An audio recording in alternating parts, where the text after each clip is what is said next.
Hello student, SBN college की online classes में आपका स्वागत है। आज का हमारा टॉपिक है, अपन देख रहे थे सर्किट एनालिसिस। तो सर्किट एनालिसिस के अंदर जो आज का अपना टॉपिक है वो है driving point impedance. Driving point impedance and transfer impedance.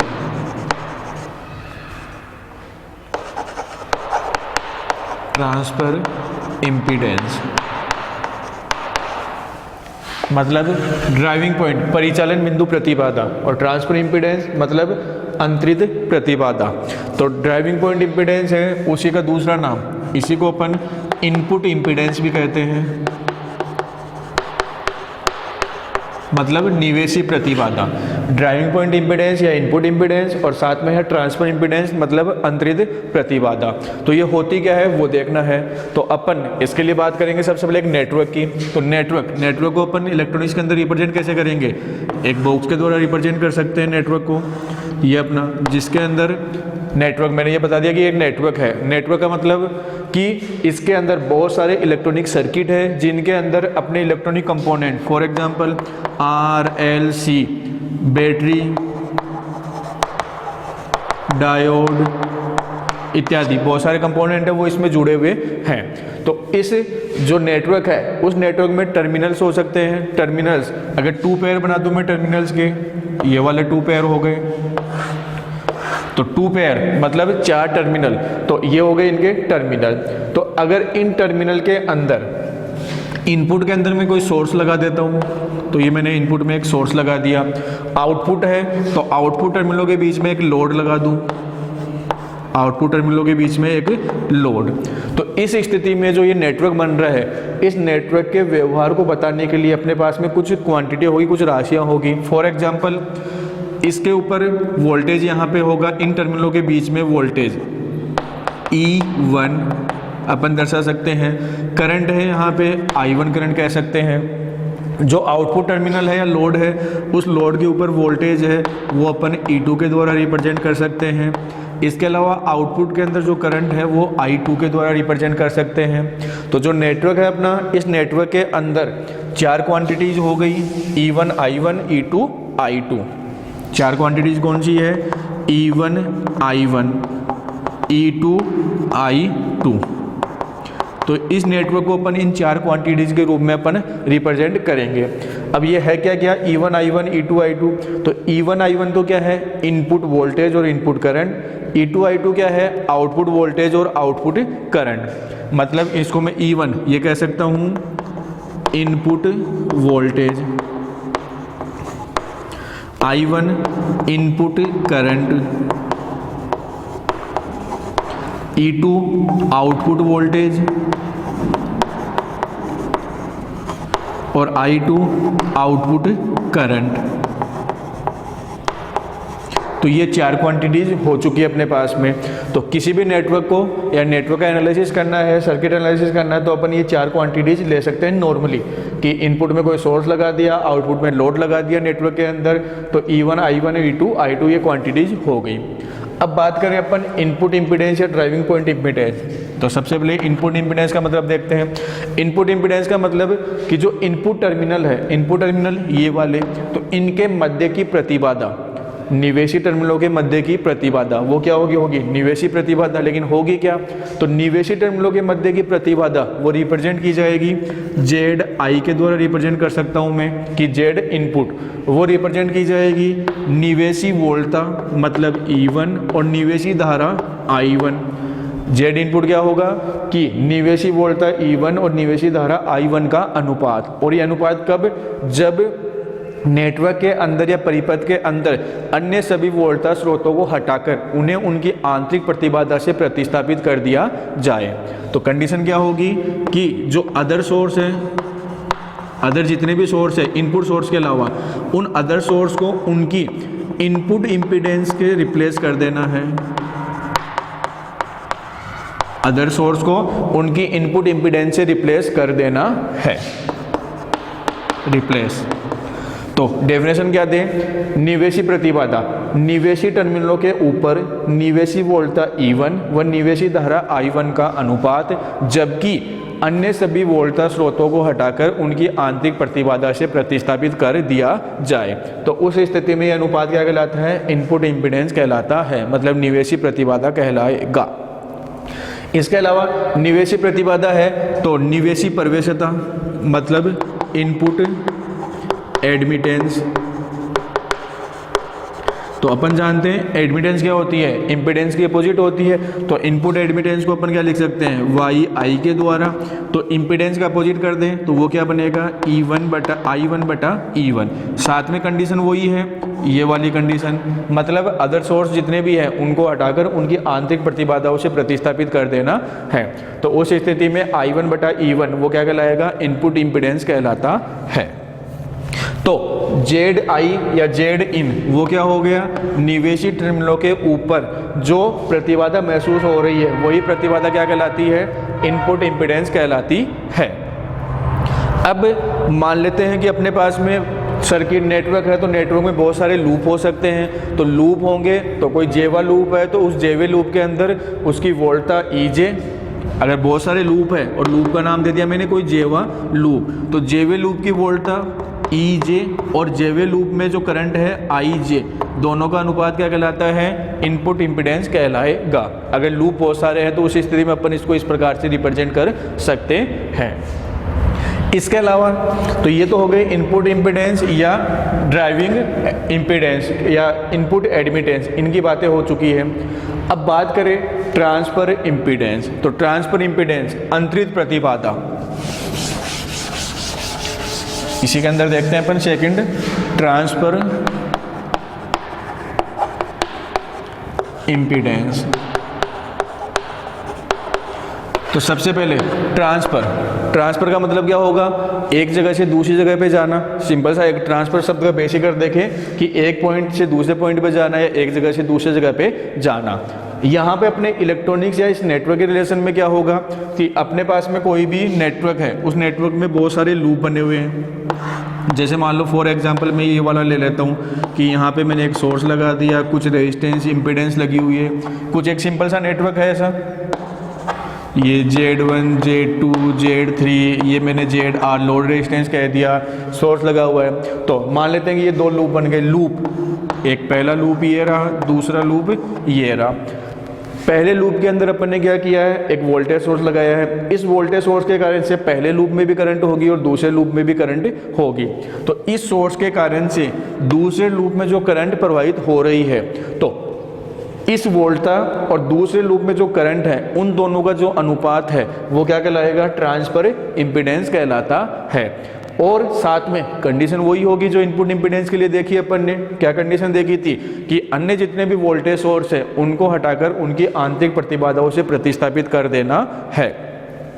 तो कहने का मतलब यहाँ पे इस वाले एग्जांपल के लिए देखें अपन, तो ट्रांसफर इम्पीडेंस जिसको मैं ZT के द्वारा रिप्रेजेंट कर सकता हूँ, ट्रांसफर इम्पीडेंस इक्वल टू वो क्या होगा कि पहले लूप में कितनी वोल्टेज है, तो पहले लूप में वोल्टेज अगर मैं E1 के द्वारा रिप्रेजेंट करूँ तो E1, और उस पहले लूप में जो वोल्टेज है या वोल्टेज स्रोत है उसके कारण से दूसरे लूप में जो करंट प्रवाहित हो रही है, तो यहाँ पे I1 और ये I2। तो दूसरे लूप में अगर करंट मान लूँ I2, तो Z1 बटा I2 E1 बटा I2, मतलब पहले लूप की वोल्टता और दूसरे लूप में जो करंट है उस वोल्टता के कारण से, तो इन दोनों का अनुपात। और कंडीशन क्या है कि जितने भी अदर सोर्स हैं, अदर सोर्स को रिप्लेस कर दिया जाए, अदर सोर्स को रिप्लेस कर दिया जाए। और रिप्लेस किससे करेंगे, उन्हीं सोर्स की आंतरिक प्रतिबाधाओं से, इंटरनल इम्पीडेंस से। तो पहले लूप में जो वोल्टता है उसके कारण से दूसरे लूप में जो करंट प्रवाहित हो रही है, तो पहले लूप की वोल्टता और दूसरे लूप की करंट का अनुपात, जबकि अन्य जितने भी वोल्टता स्रोत है उन सभी वोल्टता स्रोतों को उनकी आंतरिक प्रतिबाधाओं से प्रतिस्थापित कर दिया जाए। तो उस स्थिति में इनका अनुपात क्या कहलाता है, ट्रांसफर इम्पीडेंस कहलाता है। तो ये तो एक जनरल वे में हो गया, एक सिंपल से लूप के लिए हो गया। दो लूप है, अपन जानते हैं कि नेटवर्क के अंदर बहुत सारे लूप हो सकते हैं। तो अगर मैं ऐसा कह दूं कि नेटवर्क में लूप है, एक जेवा लूप है और एक केवा लूप है, तो जेवे लूप में वोल्टता ई जे, और केवे लूप में बोलता केवे लूप में जो करंट है वो आई के द्वारा रिप्रेजेंट हो, तो उस स्थिति में जो ये ट्रांसफर इम्पीडेंस है, तो ट्रांसफर इम्पीडेंस को मैं रिप्रेजेंट कर सकता हूँ जेड टी जे के द्वारा, कि जेवे लूप और केवे लूप में देख रहे हैं। ऐसे ही अपन यहाँ पे 1 2 ये भी रिप्रेजेंट कर सकते थे। तो जेड टी जे के क्या बनेगा, जेवे लूप में वोल्टा ई जे और केवे लूप में करंट है आई के, इन दोनों का अनुपात। साथ में कंडीशन जरूर ध्यान रखनी है अपने को कि अन्य लूप में जितने भी वोल्टेज सोर्स हैं उनको उनकी आंतरिक प्रतिबाधा से जरूर प्रतिस्थापित कर देना है। तो इस स्थिति में जे टी जे के क्या होगा, ई जे अपॉन आई के हो जाएगा। तो ये हो गई अपनी किन्हीं भी दो अलग अलग लूपों में ट्रांसफर इम्पीडेंस। जे और के कुछ भी हो सकते हैं, कोई भी वैल्यू 1 2 2 3 3 4 5 6 जितने भी लूप हो उनके अकॉर्डिंग अलग अलग कंडीशन हो सकती है। अब अगर अपनी जो इम्पीडेंस अपन यहाँ पे काम में ले रहे हैं वो इम्पीडेंस अगर बाईलेटरल है, इम्पीडेंस कैसी है, बाईलेटरल इम्पीडेंस है, तो बाईलेटरल इम्पीडेंस होगी मतलब द्विपार्श्विक प्रतिबाधाएं। और बाईलेटरल पर इम्पीडेंस क्या थी कि अगर ऐसी कोई इम्पीडेंस जिसमें करंट की डायरेक्शन विपरीत अपोजिट कर देने पर भी इम्पीडेंस के मान में कोई चेंजेस न हो, तो वो क्या कहलाती है, बाईलेटरल इम्पीडेंस कहलाती है। तो बाईलेटरल इम्पीडेंस किसकी होगी, जिनके लिए ग्राफ है वो सरल रेखा प्राप्त होगी, बी और आई करूँ तो अपन जानते हैं आर एल और सी ये तीनों ही क्या है, बाईलेटरल इम्पीडेंस के रूप में रिप्रेजेंट किए जाते हैं। तो इन इम्पीडेंस के लिए क्या होगा कि करंट की डायरेक्शन अपोजिट कर दी, तो अपोजिट करने पर भी उसमें कोई चेंजेस नहीं हुआ, तो इनके लिए कंडीशन क्या होगी कि जेड टी 1 2 वो क्या होगा, जेड टी 2 1 के इक्वल होगा। मतलब पहले लूप के कारण दूसरे लूप, पहले लूप में वोल्टेज के कारण दूसरे लूप में करंट देखे, या दूसरे लूप में वोल्टेज के कारण से पहले लूप में कितनी करंट फ्लो हो रही है, तो उनका जो अनुपात हो गया, रेशियो होगा, वो क्या होगा, इक्वल होगा। तो उस स्थिति में जो ट्रांसफर इम्पीडेंस है दोनों लूपों के लिए 1 2 या 2 1 वो क्या होगी, इक्वल होगी। तो बाईलेटरल इम्पीडेंस के लिए अपन ये सिचुएशन लिख सकते हैं। फिर जो ट्रांसफर इम्पीडेंस है, ट्रांसफर इम्पीडेंस को अपन रिप्रेजेंट कर रहे हैं जेड टी के द्वारा, तो इसका अगर अपन व्युत्क्रम लिखें मतलब 1/जेड टी, तो वो क्या होगा, ट्रांसफर एडमिटेंस, जिसको अपन रिप्रेजेंट कर सकते हैं वाई टी के द्वारा। तो वाई टी क्या हो गया अपना, ट्रांसफर एडमिटेंस, ट्रांसफर एडमिटेंस, तो वाई टी ट्रांसफर एडमिटेंस। तो ये चीज़ें हो गई अपनी इनपुट इम्पीडेंस या ड्राइविंग पॉइंट इम्पीडेंस और साथ में ट्रांसफर इम्पीडेंस। अब कोई भी सर्किट है तो सर्किट में ये इम्पीडेंस निकालेंगे कैसे, तो अपन जानते हैं, पीछे अपन काम में ले चुके हैं ऑलरेडी कि जो सर्किट के लिए है अपन किरचॉफ लॉ, सर्किट एनालिसिस के अंदर किरचॉफ लॉ का यूज़ कर सकते हैं, और किरचॉफ लॉ का यूज़ करेंगे तो अपने पास में अलग अलग इक्वेशंस बनेगी, और इक्वेशंस बनेगी तो उन इक्वेशन को अपन मैट्रिक्स फॉर्म में लिख सकते हैं। तो कोई भी सर्किट है या नेटवर्क है तो उसके लिए जो वोल्टेज इक्वेशन है उसको मैं कुछ ऐसा लिख सकता हूँ, matrix of V equal to matrix of Z into matrix of I, कि जो वोल्टेज है वो जेड मैट्रिक्स और करंट मैट्रिक्स के मल्टीपल के रूप में अपन रिप्रेजेंट कर सकते हैं। जो जेड है तो ये जेड मैट्रिक्स क्या है, इम्पीडेंस मैट्रिक्स, जेड मैट्रिक्स क्या है, इम्पीडेंस मैट्रिक्स। और अगर अपन देखें कि कोई 3 लूप है, 3 लूप नेटवर्क है, तो 3 लूप नेटवर्क के लिए जो जेड मैट्रिक्स होगी वो एक 3/3 की मैट्रिक्स होगी, और जो 3/3 की मैट्रिक्स है तो जेड मैट्रिक्स को अपन रिप्रेजेंट कर सकते हैं, इसके component Z11 Z12 Z13 Z21 Z22 Z23 Z31 Z32 Z33। तो जो 3 लूप जो नेटवर्क है, 3 लूप नेटवर्क के लिए अपन जो जेड कंपोनेंट है वो 3/3 की एक मैट्रिक्स होगी, जो मैट्रिक्स इस प्रकार से अपन रिप्रेजेंट कर सकते हैं। अब इसके अलावा जो V मैट्रिक्स है या E मैट्रिक्स, वोल्टेज या E के रूप में भी लिख सकते हैं, और जो I मैट्रिक्स है ये क्या है, कॉलम मैट्रिक्स होगी। तो V मैट्रिक्स को V1 V2 V3 की एक कॉलम मैट्रिक्स के रूप में लिख सकते हैं। ऐसे ही I मैट्रिक्स को I1, I2, I3 की एक कॉलम मैट्रिक्स के रूप में रिप्रेजेंट कर सकते हैं। ध्यान रखना है वोल्टेज को V से भी रिप्रेजेंट कर सकते हैं, E से भी रिप्रेजेंट कर सकते हैं। अगर E से रिप्रेजेंट करता हूँ तो यही वोल्टेज मैट्रिक्स है वो E1, E2, E3 की एक कॉलम मैट्रिक्स के रूप में भी लिख सकते हैं। अब मैट्रिक्स मेथड में इक्वेशन सोल्व करना थोड़ा आसान हो जाता है, तो कैसे करेंगे? तो अगर अपन बात करें जो जेड मैट्रिक्स है, तो कोई भी मैट्रिक्स है उसका अगर डिटर्मिनेंट है तो उस डिटर्मिनेंट का कोफैक्टर अगर अपन निकालते हैं तो वो भी क्या बनेगी, एक नई मैट्रिक्स बनती है। और जो कोफैक्टर होगा, लेकिन ध्यान रखना कि उसका ऑर्डर है वो एक कम हो जाता है। तो किसी भी डिटर्मिनेंट, तो इसका अगर डिटर्मिनेंट देखें, उसका उस डिटर्मिनेंट के कंपोनेंट का कोई एक कोफैक्टर निकालें। फॉर एग्जांपल तो इस कंपोनेंट मान लो Z11 है, तो Z11 का कोफैक्टर और उसका डिटर्मिनेंट उसको रिप्रेजेंट करेंगे डेल्टा 11 के द्वारा। तो डेल्टा 11 क्या होगा, वो डिटर्मिनेंट के रूप में, तो इस रो को और इस कॉलम को छोड़ दो तो बाकी क्या बचा, Z22, Z23, Z32, Z33 का डिटर्मिनेंट। तो ये एक 2x2 की मैट्रिक्स आ चुकी है। तो 3x3 मैट्रिक्स के कंपोनेंट था, उसका कोफैक्टर निकाला, तो कोफैक्टर का डिटर्मिनेंट है वो डेल्टा 11 इस प्रकार से रिप्रेजेंट किया जाएगा। ऐसे ही और भी कुछ एग्जांपल ले सकते हैं। फॉर एग्जांपल मान लो कि मेरे पास में ये वाला कंपोनेंट है Z32, तो इसका डिटर्मिनेंट कोफैक्टर का डिटर्मिनेंट निकालूं तो उसको मैं लिख सकता हूँ डेल्टा 32 के द्वारा। तो उसके लिए जो डिटर्मिनेंट होगा तो क्या करना है, इस रो और इस कॉलम को छोड़ दो तो क्या बनेगा अपने पास में, Z11, Z21 और इस कॉलम को छोड़ना है तो Z13, Z23। तो इस प्रकार से अपन क्या कर सकते हैं, किसी भी कंपोनेंट के लिए कोफैक्टर निकाल सकते हैं। इसके अलावा अपनी जो जेड मैट्रिक्स है, इस जेड मैट्रिक्स का डिटर्मिनेंट, तो जेड मैट्रिक्स का डिटर्मिनेंट वो डेल्टा जेड के द्वारा रिप्रेजेंट किया जाएगा, जो कि सिंपल सी चीज़ें ऑलरेडी अपन जानते हैं कि जेड मैट्रिक्स का डिटर्मिनेंट डेल्टा जेड है। इस जेड मैट्रिक्स के जो कंपोनेंट है उन कंपोनेंट के किसी कोफैक्टर के डिटर्मिनेंट, तो कोफैक्टर के डिटर्मिनेंट को अपन डेल्टा 11, डेल्टा 12, 13, डेल्टा 32 अलग अलग कंपोनेंट के रूप में लिख सकते हैं। ध्यान रखना होगा कि जेड मैट्रिक्स से किसी कंपोनेंट का कोफैक्टर निकाल रहे हैं और उसका डिटर्मिनेंट निकाल रहे हैं, तो जो कोफैक्टर के लिए जो मैट्रिक्स बनेगी वो इस 3x3 मैट्रिक्स की क्या बनेगी, 2x2, मतलब उसका ऑर्डर एक कम हो जाएगा।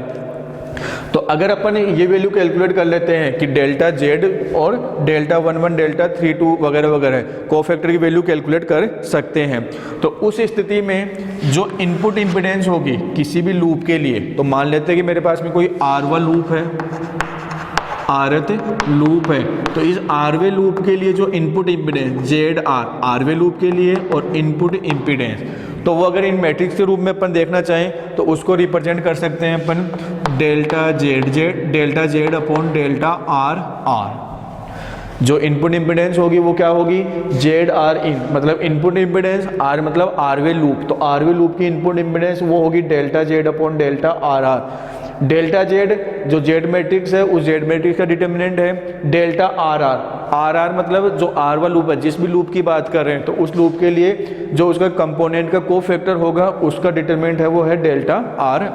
तो ये तो होगा इनपुट इम्पीडेंस ज्ञात करने का तरीका। इसके अलावा अपनी जो सेकंड कंडीशन है वो है ट्रांसफर इम्पीडेंस। तो ट्रांसफर इम्पीडेंस के लिए अपने पास में क्या होंगे, दो लूप होंगे। तो फॉर एग्जांपल अपन मान लेते हैं कि मेरे पास में दो लूप है, एक जे वाला लूप है और एक के वाला लूप है। तो जेथ और केथ दो लूप है, तो जे और के लूपों के लिए जो ट्रांसफर इम्पीडेंस है वो कैसे रिप्रेजेंट करेंगे अपन, जेड टी। ट्रांसफर इम्पीडेंस किसके लिए, जे और के लूप के लिए, तो जे टी जे के वो क्या होगी, तो उस इम्पीडेंस का मतलब होगा, अगर मैट्रिक्स फॉर्म से सॉल्यूशन देखें तो delta Z upon delta J के इंटू -1 की पावर जे प्लस के। तो ट्रांसफर इम्पीडेंस जे और के वे लूप के लिए वो रिप्रेजेंट की जाएगी डेल्टा जेड, मतलब जेड मैट्रिक्स का डिटर्मिनेंट, डेल्टा जे के उसका जो कोफैक्टर है उस कोफैक्टर का डिटर्मिनेंट, और इनटू में क्या करना है -1 की पावर जे प्लस के। तो ये हो गई ट्रांसफर इम्पीडेंस निकालने का तरीका। तो ये दोनों फॉर्मूले हैं जो अपने को याद रखने होंगे या मैट्रिक्स सोल्व करने के तरीके हैं। इसके अलावा अपन चाहें तो सिंपल जो एल्जेब्रिक मेथड है, नेटवर्क को सोल्व करना या सर्किट को सोल्व करना, इक्वेशंस को सोल्व करना, उनका भी यूज कर सकते हैं। तो इन दोनों फॉर्मूलों का अगर अपन यूज करके देखें तो कैसे यूज करेंगे, तो एक एग्जाम्पल ले लेते हैं अपन सिंपल सा। और देखते हैं, देखिए इनपुट इम्पीडेंस और ड्राइविंग पॉइंट इम्पीडेंस कैसे निकाली जाती है। तो इनपुट इम्पीडेंस और ड्राइविंग पॉइंट इम्पीडेंस के लिए तो एक एग्जांपल ले, अपन सिंपल से एक सर्किट बना लेते हैं। तो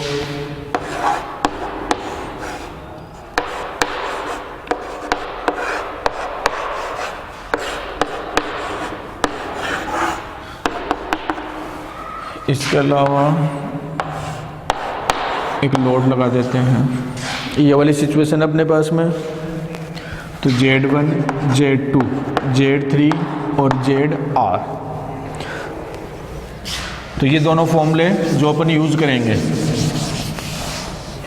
तो अपने पास में कोई भी एक सर्किट है जो कुछ इस प्रकार का है, एक सिंपल सा एग्जांपल ले रहे हैं। तो इसके अंदर अपन देखें तो दो लूप बन रहे हैं, फर्स्ट लूप और सेकंड लूप। तो इनमें करंट मान लेते हैं अपन, ये I1 करंट है और इसमें ये I2 करंट है।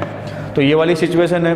तो इसके लिए अपने को ट्रांसफर इम्पीडेंस भी निकालनी है क्या होगी और इनपुट इम्पीडेंस भी निकालनी है क्या होगी, और ये दोनों अपन निकालेंगे अपने मैट्रिक्स मेथड के द्वारा। तो इनके लिए अपने को लूप इक्वेशन लिखनी है, लूप इक्वेशन। और लूप इक्वेशन किसके द्वारा लिखेंगे अपन, जो किरचॉफ का सेकंड नियम है, तो by Kirchhoff second law, Kirchhoff second law. तो किरचॉफ का सेकंड नियम पहले लूप में अप्लाई करें, तो इन फर्स्ट लूप, तो पहले लूप में किरचॉफ का सेकंड नियम अप्लाई करते हैं तो क्या बनेगा, Z1 के ऊपर voltage I1 Z1 plus Z3, तो Z3 के ऊपर वोल्टेज कितनी होगी, तो Z3 में करंट कितनी है, I1 करंट यहाँ आई, उसमें से I2 करंट इधर चली गई, तो यहाँ करंट कितनी है I1 माइनस I2। तो Z3 के ऊपर वोल्टेज कितनी होगी I1 minus I2 into Z3। आगे चले, यहाँ पे वोल्टेज है E, लेकिन अपन जानते हैं करंट इस डायरेक्शन में ले रहे हैं और इस वोल्टेज सोर्स के कारण से करंट होगी वो इस डायरेक्शन में होगी, मतलब अपोजिट डायरेक्शन में। तो यहाँ पे वोल्टेज कैसी हो जाएगी, नेगेटिव। तो minus E equal to 0। Equation को सोल्व करें तो इक्वेशन बनेगी I1 Z1 plus I1 Z3 minus I2 Z3 equal to E करके लिख सकते हैं, क्योंकि अपने को E इक्वल टू ZI ये वाली फॉर्म बनानी है, जो लूप इक्वेशन है वो बनानी है। तो यहाँ से I1 कॉमन लेकर लिख दूँ तो ये बनेगा Z1 plus Z3 into I1 plus minus का Z3 into I2 equal to E, equation 1 लिख सकते हैं। तो पहले लूप के लिए ये इक्वेशन हो गई। सेम ऐसे ही सेकंड लूप है, तो सेकंड लूप में भी किरचॉफ का सेकंड नियम अप्लाई करें इन सेकंड लूप। तो सेकंड लूप में किरचॉफ का नियम अप्लाई करेंगे तो क्या होगा, ये सेकंड लूप है अपना, तो Z2 के ऊपर वोल्टेज, तो Z2 पे करंट है I2, तो वोल्टेज होगी Z2 I2 प्लस आगे लोड रेजिस्टेंस लगा हुआ है ZR, तो ZR के ऊपर वोल्टेज कितनी होगी ZR I2 प्लस Z3, तो Z3 के ऊपर वोल्टेज, तो Z3 में करंट कितनी है I1 माइनस I2। लेकिन ध्यान रखना है अपन जो सर्किट में इस दिशा में चल रहे हैं, लेकिन करंट I1 माइनस I2 ऊपर से नीचे की तरफ है, तो इसका मतलब वोल्टेज होगी वो अपोजिट होगी, नेगेटिव साइन आएगा।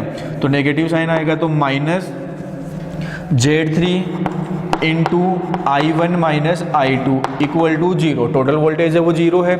तो इक्वेशन सोल्व कर लें तो इक्वेशन बनेगी Z2 I2 plus ZR I2 minus Z3 I1 plus का Z3 I2 इक्वल टू 0।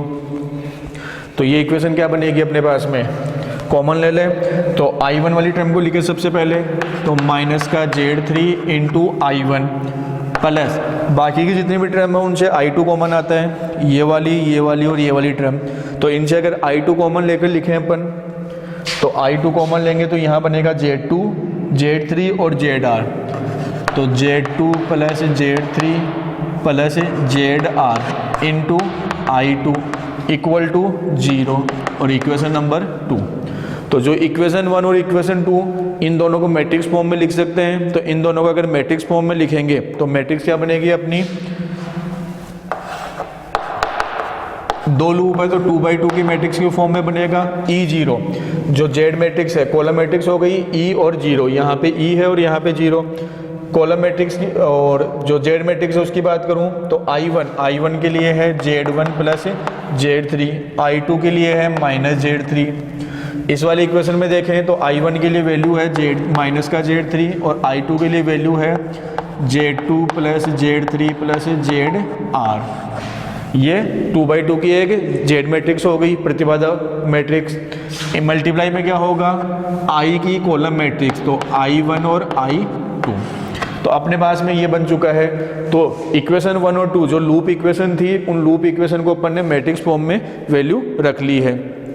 अब यहाँ से देखें अपन, तो यहाँ से डेल्टा जेड निकालना चाहते हैं, प्रतिबाधा जो मैट्रिक्स है उसका डिटरमिनेंट निकालना चाहें, तो डेल्टा जेड वो क्या होगा, तो उसको मैं लिख सकता हूँ Z1 plus Z3 minus Z3 Z2 plus Z3 plus ZR। तो डिटरमिनेंट निकालें इसका, जो अपन जानते हैं ऑलरेडी तरीका।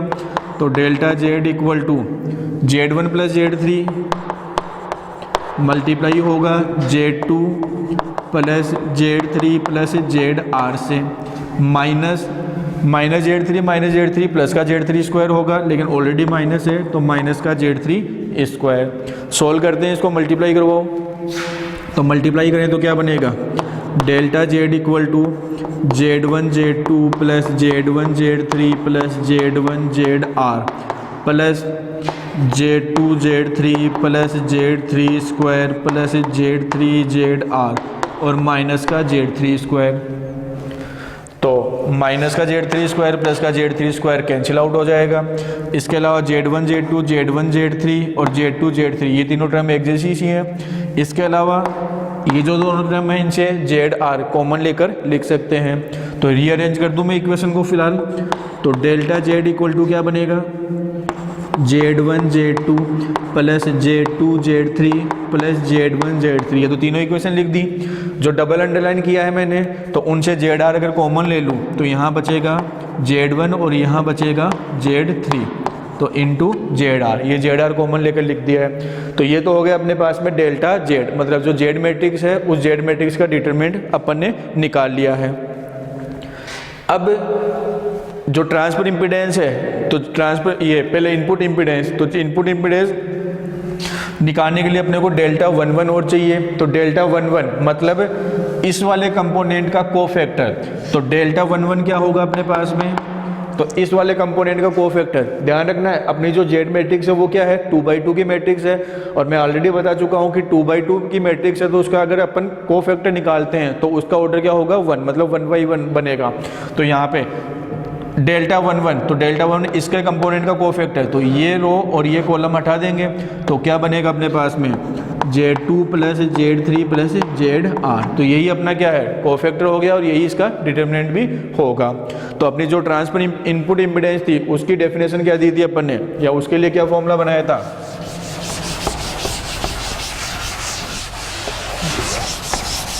तो इनपुट इम्पीडेंस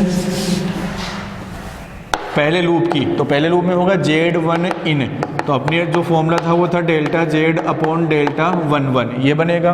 दोनों वैल्यू अपन निकाल चुके हैं, डेल्टा जेड अपॉन डेल्टा 11, तो वैल्यू पुट कर दें। डेल्टा जेड वो तो क्या है, Z1 Z2 plus Z1 Z3 plus Z2 Z3 और plus Z1 plus Z3 into ZR, और बटे में क्या आ जाएगा, डेल्टा 11। तो डेल्टा 11 क्या है, Z2 plus Z3 plus ZR, Z2 plus Z3 plus ZR। तो ये हो गई अपनी इनपुट इम्पीडेंस की, जो पहला लूप है या इनपुट है उस इनपुट के लिए इनपुट इम्पीडेंस क्या होगी, Z1 इन इक्वल टू ये।